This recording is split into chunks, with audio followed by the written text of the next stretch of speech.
நான் சிறுமையும் எளிமையுமானவன், கர்த்தரோ என்மேல் நினைவாயிருக்கிறார். தேவரீர் என் துணையும் என்னை விடுவிக்கிறவருமாயிருக்கிறீர். என் தேவனே, தாமதியாதேயும். சங்கீதம் 40:17. But I am poor and needy, yet the Lord thinketh upon me. Thou art my help and my deliverer. Make no tarrying, O my God. Psalms 40:17. ஆண்டவரும் இரட்சகருமாகிய இயேசு கிறிஸ்துவின் நாமத்தினாலே காட் கூசிஸ் மினிஸ்ட்ரீஸின் யூடியூப் சேனல் வாயிலாக உங்களை சந்திப்பதில் பெரும் மகிழ்ச்சி அடைகிறேன். இந்த புதிய நாளிலே தேவனாகிய கர்த்தர் நம்மை நினைத்து ஆசீர்வதிக்க விரும்புகிறார். கடந்த நாட்களிலெல்லாம் நம்மை பாதுகாத்து இந்த நாளுக்குள் பிரவேசிக்க நமக்கு இரக்கம் பாராட்டியிருக்கிற தேவாதி தேவனுக்கு ஸ்தோத்திரம் உண்டாவதாக.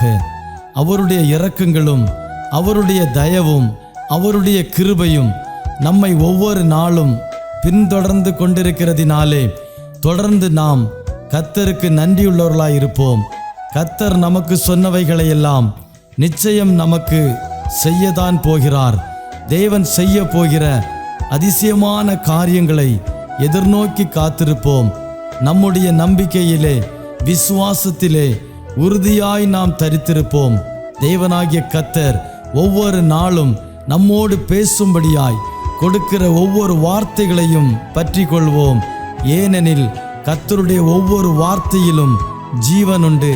அந்த ஜீவனுள்ள வார்த்தைகளை நம்பி காத்திருப்போம். தேவனாகிய கர்த்தர் பெரிய காரியங்களை செய்வாராக. ஆமென்.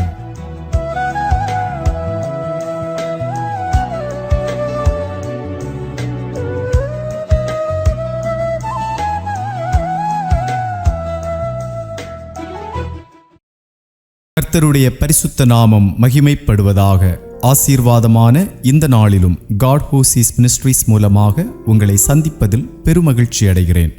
இப்பொழுதும் சிலுவையினால் உண்டாகும் ஆசீர்வாதங்களைப் பற்றி கொஞ்ச நேரம் ஆண்டவருடைய வார்த்தையை தியானிக்கலாம். சாபத்தின் அடையாளமாக கருதப்பட்ட சிலுவை இயேசுவின் மரணத்தினால் ஆசீர்வாதமாக்கப்பட்டது. இயேசுவின் இரத்தம் எந்த இடத்திலெல்லாம் சிந்தப்பட்டதோ அந்த இடமெல்லாம் ஆசீர்வதிக்கப்பட்டதாய் மாறினது. இன்றைய தியானத்திற்காக தெரிந்து கொள்ளப்பட்ட வேதப்பகுதி ஏசாயா தீர்க்கதரிசியின் புத்தகம் 53வது அதிகாரம் 5ஆம் வசனம். நம்முடைய மீறுதல்களின் நிமித்தம் அவர் காயப்பட்டு நம்முடைய அக்கிரமங்களின் நிமித்தம் அவர் நொறுக்கப்பட்டார். நமக்கு சமாதானத்தை உண்டு பண்ணும் ஆக்கினை அவர் மேல் வந்தது. அவருடைய தழும்புகளால் குணமாகிறோம். இந்த வசனம் இயேசுவின் சிலுவை மரணத்தின் தியாகத்தன்மையை எடுத்து காட்டுகிறது. சிலுவையில் அவர் அடைந்த துன்பம் மற்றும் மரணத்தின் மூலம் நாம் அனைவரும் பாவ மன்னிப்பையும் சமாதானத்தையும் ஆவியாத்தும சரீரத்தில் சுகத்தையும் பெற்றுக்கொள்கிறோம்.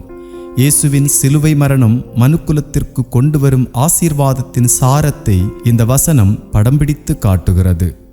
நமது இரட்சகராகிய இயேசுவின் சிலுவை மரணம் துன்பத்திற்கு அடையாளமாய் மாத்திரமல்ல, அவருடைய தியாகத்தின் மூலம் நமக்கு வழங்கப்பட்ட ஆழமான ஆசீர்வாதங்களையும் உள்ளடக்கியது.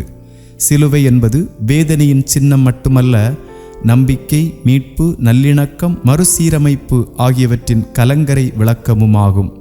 இயேசுவின் சிலுவை மரணத்தால் நமக்கு கிடைக்கிற முக்கியமான சில ஆசீர்வாதங்களை இப்பொழுது நாம் தியானிப்போம். முதலாவது ஆசீர்வாதம் என்னவென்றால் சிலுவையினால் உண்டாகும் மீட்பு. கிறிஸ்துவின் தியாகத்தின் மூலம் நமக்கு வழங்கப்பட்ட மீட்பின் சக்தி வாய்ந்த நினைவூட்டலாக சிலுவை நிற்கிறது.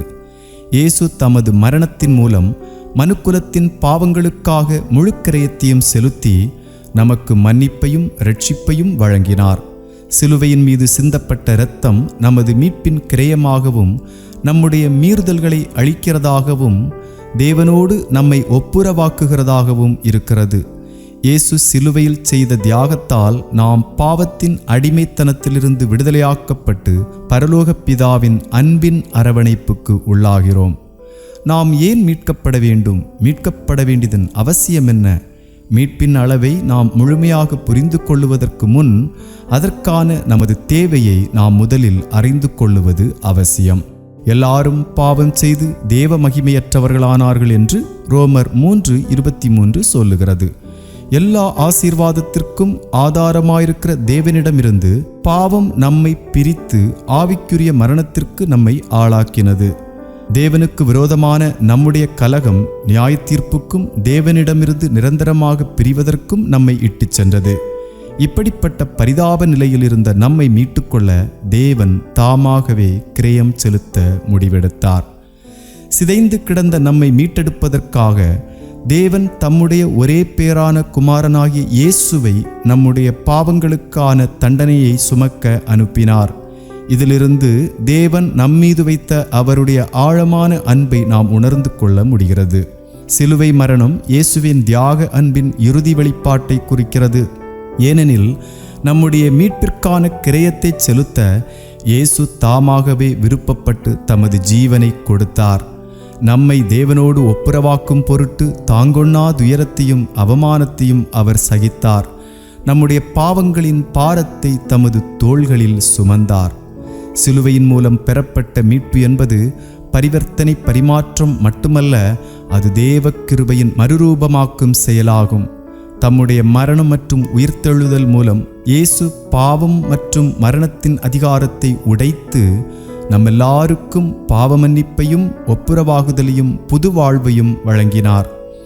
இத்தகைய ஆழ்ந்த அன்புக்கும் தியாகத்திற்கும் முன்பாக நம்முடைய பதில் என்னவாயிருக்க வேண்டும்? கர்த்தருடைய கிருபையை நாம் முழுமையாக சார்ந்திருந்து தேவன் நமக்கு அருளியிருக்கிற இரட்சிப்பாகிய நல்ல ஈவை நன்றியுணர்வோடும் தாழ்மையோடும் ஏற்றுக்கொள்ள வேண்டும்.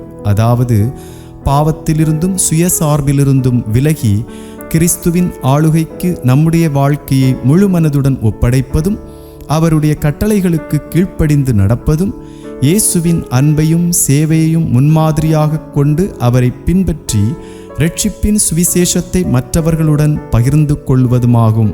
இயேசு கிறிஸ்துவின் சிலுவையின் மூலம் நமக்கு கிடைத்த இரட்சிப்பை நாம் சிந்திக்கும் போது நம்முடைய இதயங்கள் நன்றியினாலும் துதியினாலும் பொங்கி வழியட்டும்.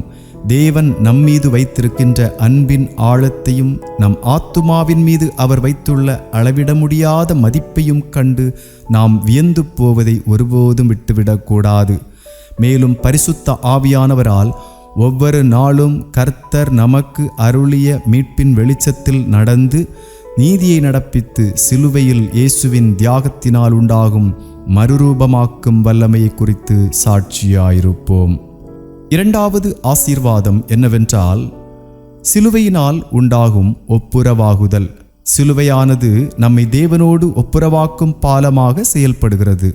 சிலுவையில்தான் மனுக்குலத்திற்கும் தேவனுக்கும் இடையிலான பகை ஒழிக்கப்பட்டு நாம் அவரண்டைக்கு கொண்டு வரப்படுகிறோம். கிறிஸ்துவின் தியாகத்தின் மூலம் தேவனுக்கும் நமக்கும் இடையே பகையாக நின்ற பிரிவினையாகிய நடுச்சுவர் தகர்க்கப்பட்டு நாம் அனைவரும் கிறிஸ்துவில் ஒரே சரீரமாக இணைக்கப்பட்டுள்ளோம். தேவனால் மீட்கப்பட்ட அவருடைய ஜனமாகிய நாம் நம்மிடையே காணப்படும் பகையாகிய பிரிவினையின் தடைகளை தகர்த்து அன்பிலும் ஒற்றுமையிலும் ஒருவரை ஒருவர் அரவணைத்து அதே நல்லிணக்கத்தை சக சகோதர சகோதரிகளுக்கும் நீட்டிக்க சிலுவை நம்மை அழைக்கிறது.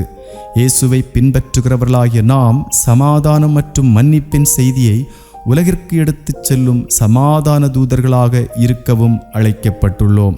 மனிதன் தன்னுடைய பாவத்தினால் தேவனை விட்டு பிரிந்து வாழ்கிறான். தேவனில்லாத வாழ்க்கை மிகவும் பரிதாபத்திற்குரியது என்பதை மனிதன் தன்னுடைய மோசமான நிலையிலிருந்து அறிந்து கொள்ள முடிகிறது. எப்படியாகிலும் தேவனை கிட்டிச் சேர வேண்டும் என்ற ஆவலில் மனிதன் எடுக்கிற அத்தனை பிரயத்தனங்களும் வீணாகி விடுகிறது. மனிதன் முயற்சிகள் பல செய்தும் அவனால் தன்னுடைய பாவ சுபாவத்திற்கும் தேவனுடைய பரிசுத்தத்திற்குமான இடைவெளியை சிறிதளவேனும் குறைக்க முடியவில்லை. தேவனுக்கும் மனிதனுக்கும் இடையிலான இந்த உறவு முறிவு வேதனையையும் துன்பத்தையும் நம்பிக்கையற்ற நிலையையும் கொண்டு வருகிறது. ஒப்புரவாகுதலுக்கான தேவ சித்தம் மனுக்குலத்தின் மீதான அவரது அன்பிலிருந்து உருவாகிறது. நாம் பாவிகளாயிருக்கையில் கிறிஸ்து நமக்காக மரித்ததினாலே தேவன் நம்மேல் வைத்த தமது அன்பை விளங்க பண்ணுகிறார் என்ற வேத வசனத்திலிருந்து இதை உணர்ந்து கொள்ள முடிகிறது.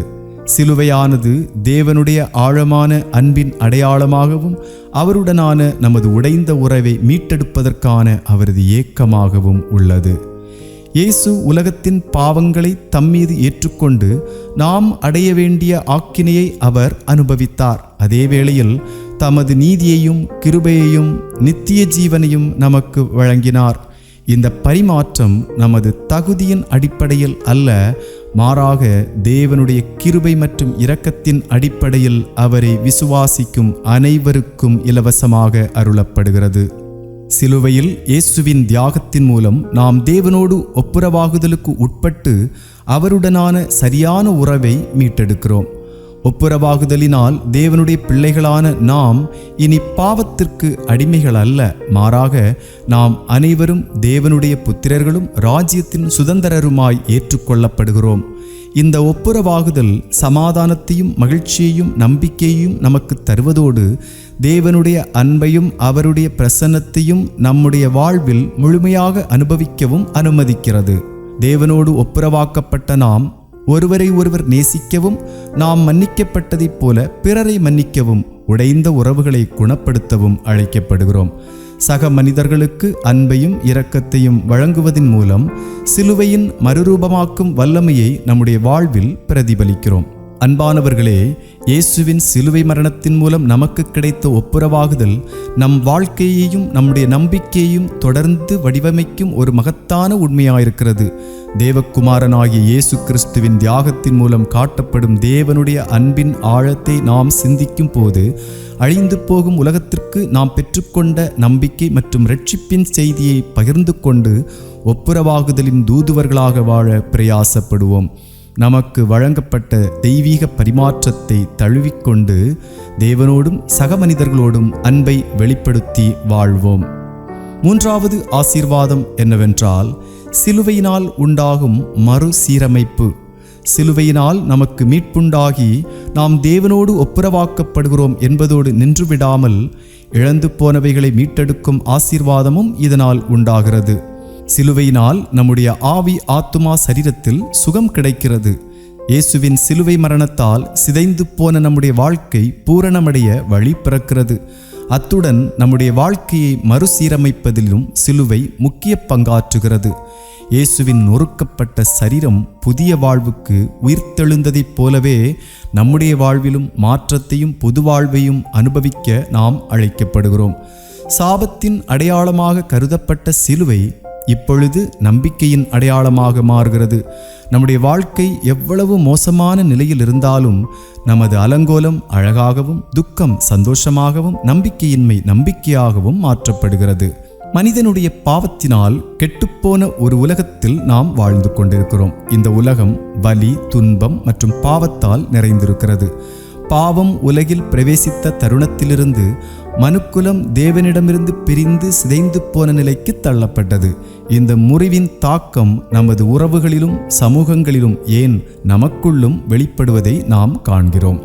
சிதைவுப்பட்ட நிலையில் இருக்கிற நாம் மறுசீரமைக்கப்பட வேண்டும் என்று ஏங்குகிறோம். ஆகிலும் நமக்கும் தேவனுக்கும் இடையில் பாவம் உருவாக்கிய இடைவெளியை குறைக்க நாம் இயலாதவர்களாய், முயற்சிகளில் தோற்றுப்போனவர்களாய் இருக்கிறோம். மேலும் நாம் பாவம் மற்றும் அதனால் ஏற்படும் விரக்தியின் சுழற்சியில் சிக்கித் தவிக்கிறோம். நாம் மறுசீரமைக்கப்படுவதற்கு ஒரே தீர்வு சிலுவையே. சிதைந்து போன வாழ்வை மறுபடியும் சீரமைக்க தேவன் தெரிந்தெடுத்த உபகரணம்தான் சிலுவை. சிலுவையானது தேவனுடைய அன்பின் அடையாளமாகவும் இழந்த அனைத்தையும் மீட்டெடுக்க அவர் விரும்புவதையும் குறிக்கிறது. இயேசுவின் சிலுவை மரணத்தின் மூலம் நாம் அவரோடு ஒப்புரவாகவும் நம்முடைய முறிவுகள் குணமடையவும் தேவன் வழி செய்தார். அன்பு மற்றும் மீட்பின் காட்சியை இயேசுவின் தியாகம் நம் கண் முன்னே கொண்டு வருகிறது. அன்பும் நீதியும் மிக ஆழமான வழியில் குறுக்கிடும் இடமே சிலுவையாகும். பாவமறியாத தேவகுமாரனாகிய இயேசு உலகத்தின் பாவங்களை மனமுவந்து தம்மீது ஏற்றுக்கொண்டதோடு அதற்கான தண்டனையையும் தாமே அனுபவித்தார். அவரது தியாகம் அவருடைய அன்பின் உச்சக்கட்ட வெளிப்பாடாகும். அந்த அன்பு எல்லையற்றதாகவும் நமக்காக ஜீவனை கொடுக்க ஆயத்தமானதுமாயிருந்தது. இயேசுவின் சிலுவை தியாகம் பாவ மன்னிப்பை வழங்குவது மட்டுமல்லாமல் நம் அன்றாட வாழ்விலும் மாற்றத்தை கொண்டு வருகிறது. இயேசுவின் மரணம் மற்றும் உயிர்த்தெழுதல் மூலம் நமக்கு புதிய வாழ்வு பிறக்கிறது. பாவத்தின் அடிமைத்தனத்திலிருந்து விடுதலையும் பரிசுத்த ஆவியானவரால் அதிகாரமும் நமக்கு கிடைக்கிறது. நமது வாழ்வின் உடைந்து போன பகுதிகளை செப்பனிட்டு சீர்படுத்தவும், உறவுகளை மீட்டெடுக்கவும், கிறிஸ்துவின் சாயலாக நம்மை மாற்றவும் இயேசுவின் சிலுவை மரணத்திற்கு வல்லமை உள்ளது.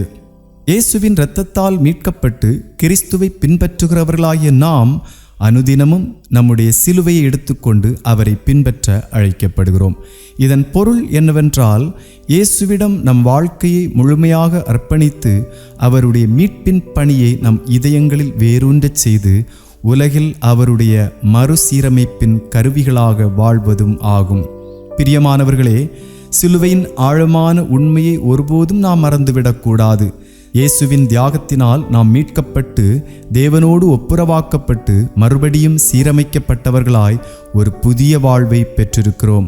சிலுவையினால் கிடைக்கும் இந்த ஆசீர்வாதங்களை பற்றி சிந்திக்கையில் கிறிஸ்துவின் தியாகத்தின் மூலம் நமக்கு கிடைத்த இந்த உன்னத அன்பை நினைவில் கொள்வோம்.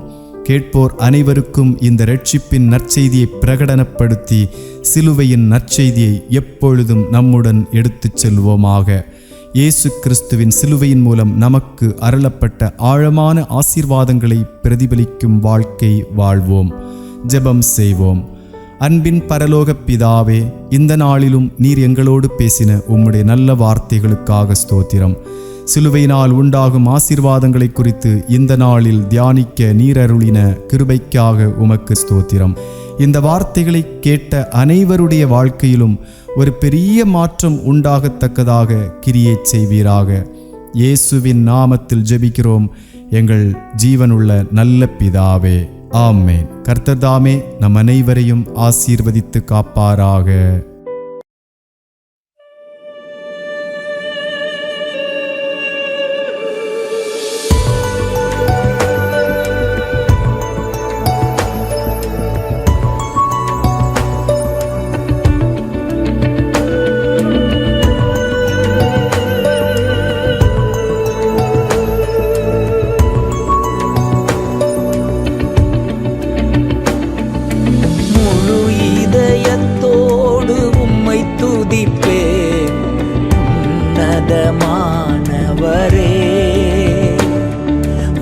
அதிசயங்கள் எல்லாம் எடுத்துரைப்பே, அதிசயமானவரே.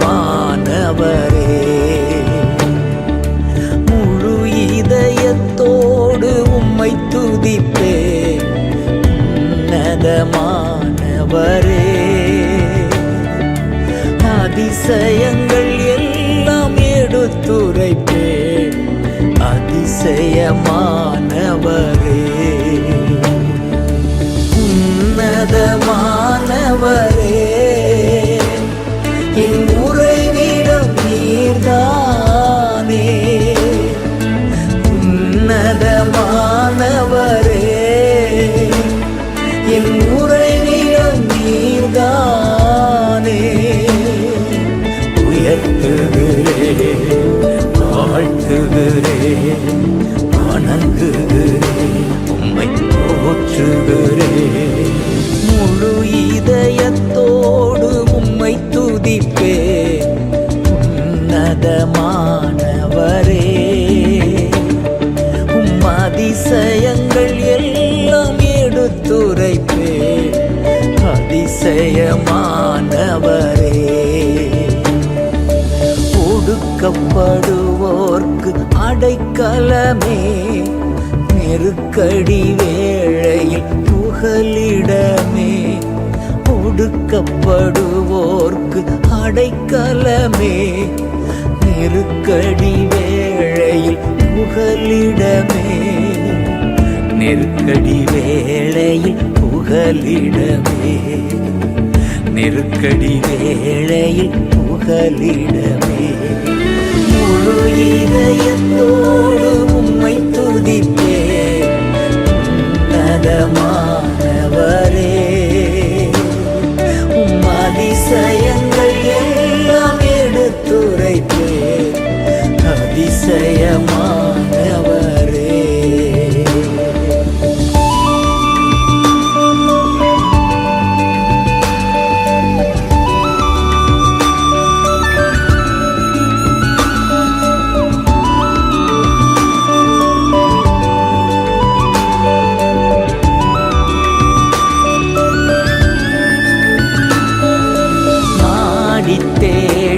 வரும் மனிதர்களை தகப்பன் கைவிடுவதே இல்லை. நாடி தேடி வரும் மனிதர்களை தகப்பன் கைவிடுவதே இல்லை. ஒருபோதும் கைவிடுவதே இல்லை. ஒருபோதும் கைவிடுவதே இல்லை. முழு இதயத்தோடு உம்மை துதிப்பேன் உன்னதமானவரே. உம் அதிசயங்கள் எல்லாம் எடுத்துரைப்பேன் அதிசயமானவரே.